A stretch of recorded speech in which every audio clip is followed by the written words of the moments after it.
नमस्कार, आप देख रहे हैं हाई अलर्ट। मैं हूं स्नेहलता। देवभूमि उत्तराखंड में एक बार फिर सैलाब वाला सायरन बजा है।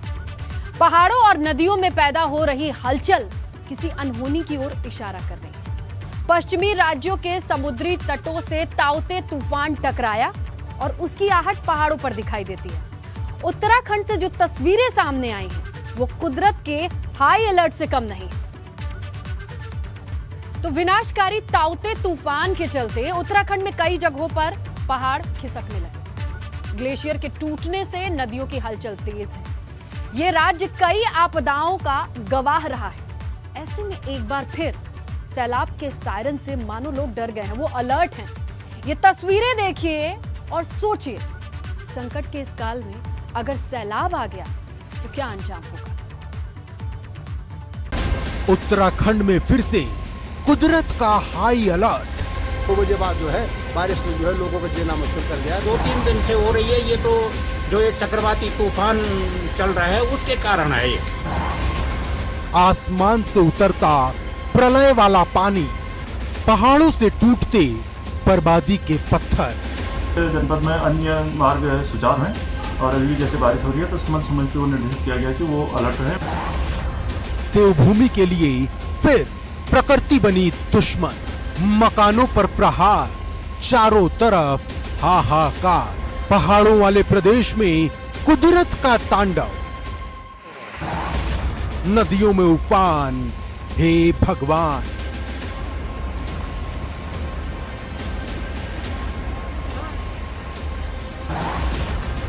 आसमान से आया मुसीबत का मैसेज। हल्द्वानी गोला बैराज की बात करें तो यहाँ से 3000 क्यूसेक पानी यहाँ पर छोड़ा गया है। 6 गेट यहाँ पर है और 2 गेटों से पानी यहाँ पर छोड़ा गया है। संकट काल में सैलाब का सायरन।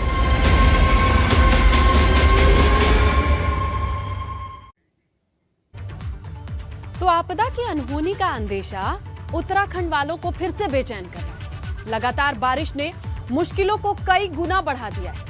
टिहरी से चमोली तक पानी का प्रवाह कुछ हद तक बर्बादी के कगार पर ले आ रहा है। लोगों की जान भी गई, लेकिन अभी भी संभलने का मौका है, क्योंकि प्रकृति ने जो ट्रेलर दिखाया है वो सांसें रोक देता है। ग्लेशियर टूटने से नदियों में पानी का उफान तेज हो रहा है और पहाड़ों के दरकने से लोगों की सांस थम रही है। ये तीनों तस्वीरें संकट के इस काल में सैलाब का सायरन नहीं तो और क्या है।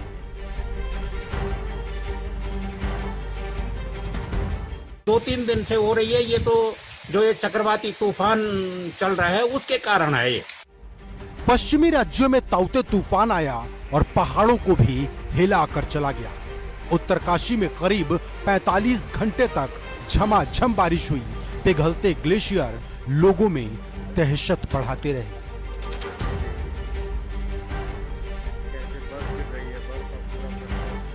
यह उत्तरकाशी की ही तस्वीर है, जहां पहाड़ अपनी जगह छोड़ने पर आमादा हैं। यह उत्तरकाशी की ही तस्वीर है जो लोगों में बेचैनी पैदा कर रही है। यह उसी उत्तरकाशी की तस्वीर है जहां प्रकृति का तांडव पहले भी कई बार देखा जा चुका है। जनपद में अन्य मार्ग सुचारू हैं और अभी जैसे बारिश हो रही है तो समझ के वो निर्देशित किया गया कि वो अलर्ट है और ऐसी स्थिति में त्वरित कार्रवाई करें। मसूरी में भी मूसलाधार बारिश जिंदगी पर आफत बनकर बरसी। देहरादून का रास्ता गलोगी पावर हाउस के पास बंद हो गया। वजह ये तस्वीरें खुद बता रही। इसे आप विनाश वाले तूफान ताउते का असर भी कह सकते हैं।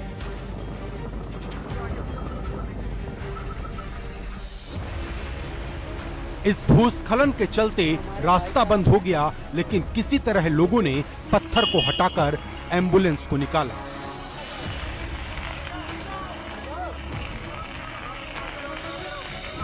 चमोली में भी पानी की चाल बदल गई। नाला उफान पर था और बहाव इतना तेज कि बद्रीनाथ नेशनल हाईवे का 50 मीटर हिस्सा बह गया। आसपास के लोगों ने बड़ी मुश्किल से जान बचाई।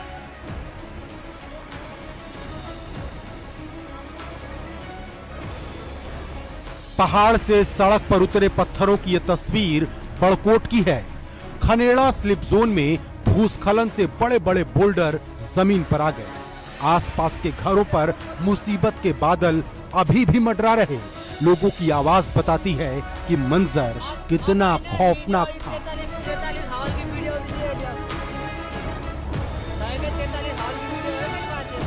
उत्तरकाशी से बड़कोट और मसूरी से टिहरी, जहां जाइए कहानी एक जैसी। टिहरी में ऋषिकेश बद्रीनाथ नेशनल हाईवे पर टोटा घाटी के पास लगातार बोल्डर और मलबा सड़क पर गिरता रहा।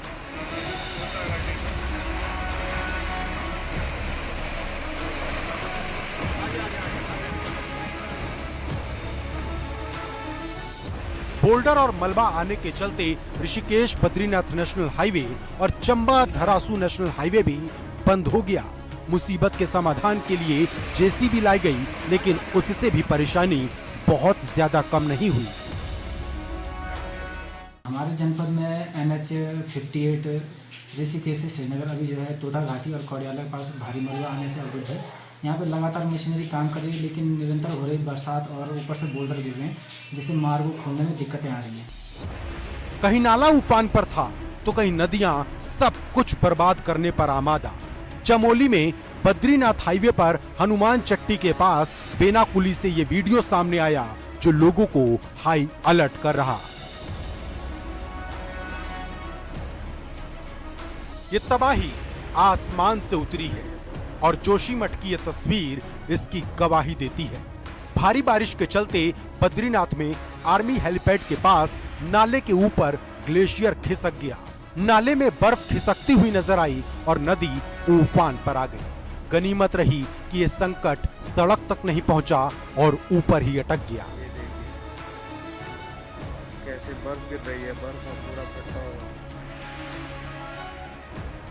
भारी बारिश हो तो जगह जगह बर्बादी के निशान भी छूट जाते हैं। बाजपुर में तेज हवाओं के चलते ईंट भट्ठे की दीवार 2 झोपड़ियों पर धड़ाम हो गई। हादसे में 2 मजदूरों की मौके पर ही मौत हो गई। वहीं विकास नगर के बिजनाड़ खेड़ा में भूस्खलन के चलते हादसा हुआ और 3 लोगों की जान चली गई।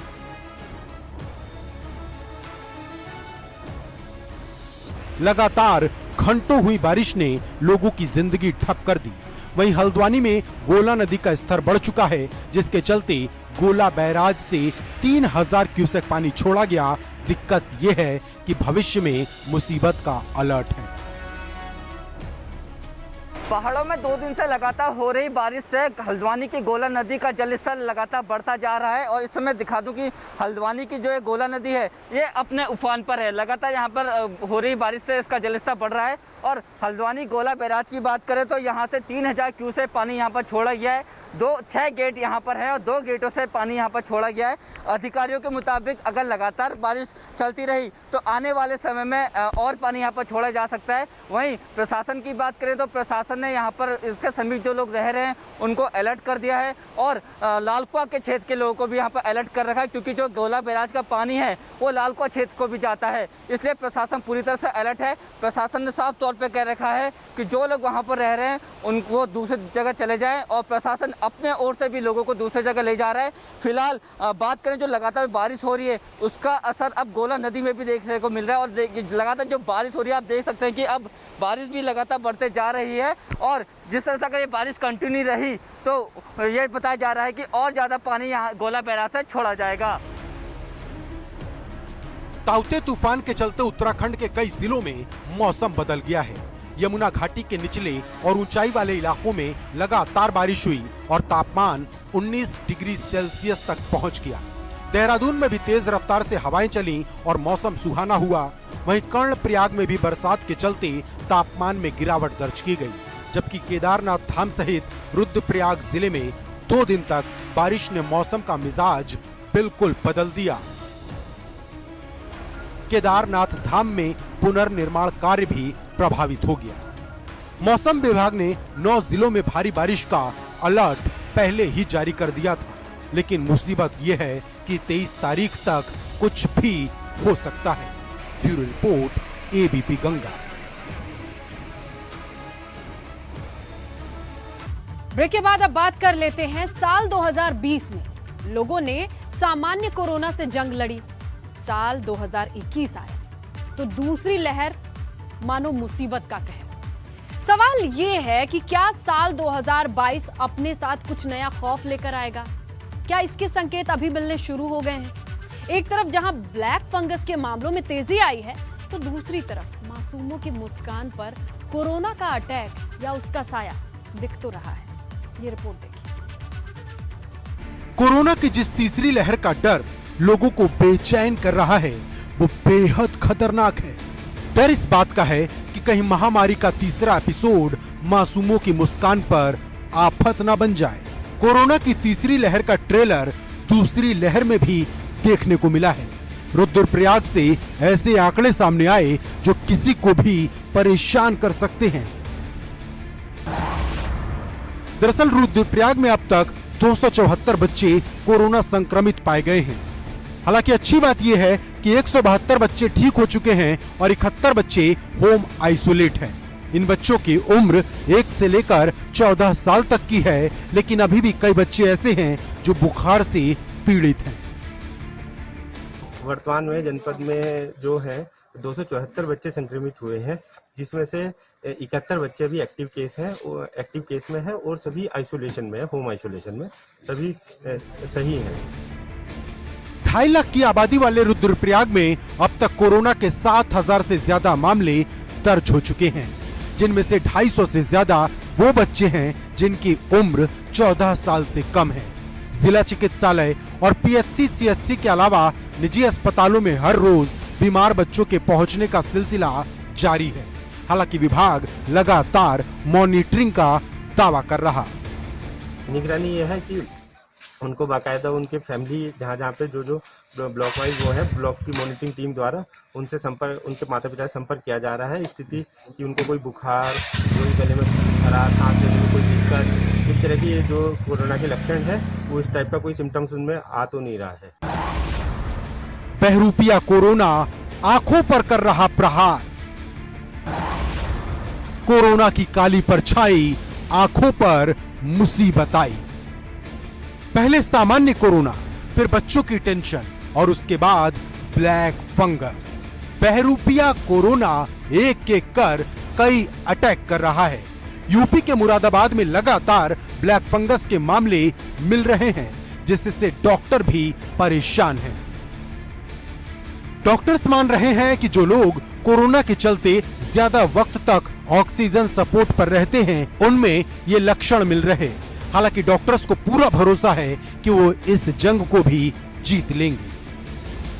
इससे खतरा उन लोगों को है जो हॉस्पिटलाइज है, हमारे पेशेंट, और हॉस्पिटलाइजेशन के दौरान उनको ऑक्सीजन सप्लीमेंटेशन दिया जा रहा है। तो ऑक्सीजन सप्लीमेंटेशन विभिन्न यंत्रों के माध्यम से दिया जा रहा है। उसके बचने के लिए हम लोग अपने अस्पताल में पूरा अपनी तरफ से जो भी हम लोग कर सकते हैं कि हर मरीज के लिए हम अलग सर्किट यूज़ करते हैं, हर मरीज के लिए अलग नए मास्क, जो हमारे स्टाइल मास्क हैं, वो यूज़ करते हैं। कानपुर में भी कोरोना की काली परछाई घातक साबित हो रही है। मंडलायुक्त राजशेखर हैलेट अस्पताल पहुंचे और ब्लैक फंगस वार्ड का निरीक्षण किया। दरअसल हैलेट अस्पताल में ब्लैक फंगस के मरीजों के लिए 30 बेड का वार्ड बना है, जिसमें फिलहाल 6 लोगों का इलाज जारी है। देखिए, ये माननीय मुख्यमंत्री के निर्देश के क्रम में ये सभी जो मेडिकल कॉलेजेस है वहाँ पे ब्लैक फंगस की ट्रीटमेंट के लिए एक विशेष व्यवस्था की गई है। और जैसा आप देखेंगे तो हम जीएसपी मेडिकल कॉलेज में हैं और यहाँ पे 30 बेड का एक वार्ड जो ब्लैक फंगस की ट्रीटमेंट के लिए तैयार किया गया। जगह जगह ब्लैक फंगस के मामले मिल रहे हैं और प्रशासन की परेशानी बढ़ती जा रही है। जालौन में भी ब्लैक फंगस का एक केस मिला। डॉक्टर्स ने कहा कि जैसे ही लोगों को कोई मुसीबत हो वो तुरंत संपर्क करें। अभी हमारे जनपद में एक ही केस हमें अभी संज्ञान में आया है। हम इसके लिए पूरा इंटेंसिव प्रयास अभियान चला रहे हैं अपनी आशा की टीमों, निगरानी समितियों के द्वारा, कि जो भी हमें लक्षणयुक्त व्यक्ति मिले हम उन्हें पहले ही होम आइसोलेशन किट उपलब्ध करा दें। फिर कोरोना के केस कम तो हो गए हैं, लेकिन ब्लैक फंगस की नई बीमारी ने मुसीबत को नए रूप में बढ़ा दिया है। ये बीमारी सीधे आंखों पर अटैक कर रही, जिसमें या तो दिखना कम हो जा रहा या फिर पूरी तरह से बंद। अगर ये बीमारी भी तेजी से बढ़ गई तो अंजाम बहुत ज्यादा परेशान करने वाला हो सकता है। Bureau report, ABP Ganga.